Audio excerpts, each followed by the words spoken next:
தேசப்பற்றுன்றது வர வர இந்தியாவில் குறைஞ்சிட்டே வருது.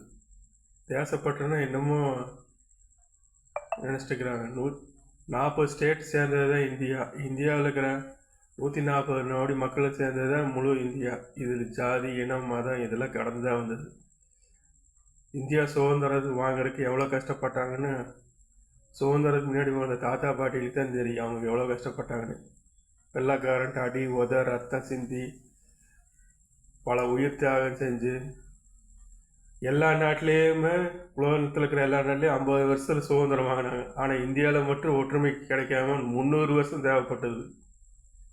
இப்படி ரொம்ப கஷ்டப்பட்டு வாங்கி கொடுத்த தாத்தா பாட்டி சுதந்திரத்தை கொஞ்சம் கூட நாட்டில் இருக்கிறவங்க தேசப்பற்றே இல்லாமல் வாய்க்கு தகுந்த மாதிரி பேசிட்டு இருக்கிறானுங்க. என்ன இந்தியாவில் தான் பிறந்தீங்களா இல்லை வெளிநாட்டில் ஏதாச்சும் பிறந்திருக்கிறீங்களா? எல்லோரும் இந்தியாவிலேருந்து பிறந்தவங்க தாய் மண்ணுக்கே துரோகம் பண்ணுற மாதிரி பேசுறதில்ல. அப்படிப்பட்டவங்கள தேச துரோகி சமம். ஒரு விஷயம் மட்டும் தேசப்பட்டுன்றது உடம்புல ஓடுற ரத்தம் மாதிரி ஓடிட்டே இருக்கும்.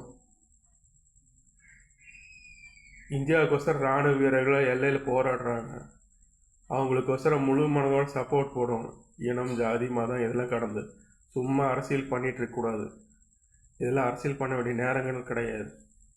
அவன் கண்ணை பிடிச்சி வெளியில் போய் அங்கே போய் நின்று பார்த்தா தான் தெரியும் அதோட கஷ்டம் என்னென்னு.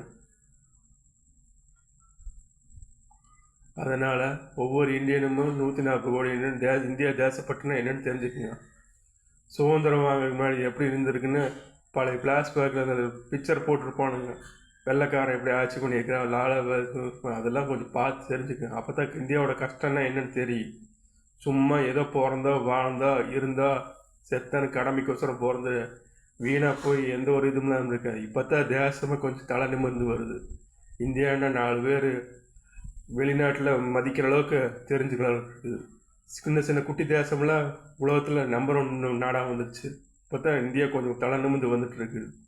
இந்த சமயத்தில் நாட்டுப்பட்டு இல்லாமல் இருக்காது. புரிஞ்சுதான்? இது நாட்டுப்பட்டு இல்லாதவங்களுக்கு சொல்கிற வீடியோ. நாட்டுப்பட்டு வளருங்க, இந்திய தேசத்தை போட்டுருங்க. மதம் இதமெல்லாம் கடந்து எப்பவுமே சமூகத்தில் ஒன்றா இருந்து பாருங்க. எல்லா உயிருக்கும் மதிப்பு கொடுங்க. அதுதான் ஒவ்வொரு நாட்டில் பிறந்தவனுக்கு ஒவ்வொரு செய்ய வேண்டிய கடமை. இராணுவர்களுக்கெல்லாம் மதிப்பு கொடுங்க. உயிர் தியாகம் பண்ணுறவங்களுக்குலாம் வாழ் சொல்லுங்கள். நல்ல தலைவர்களே போட்டுருங்க.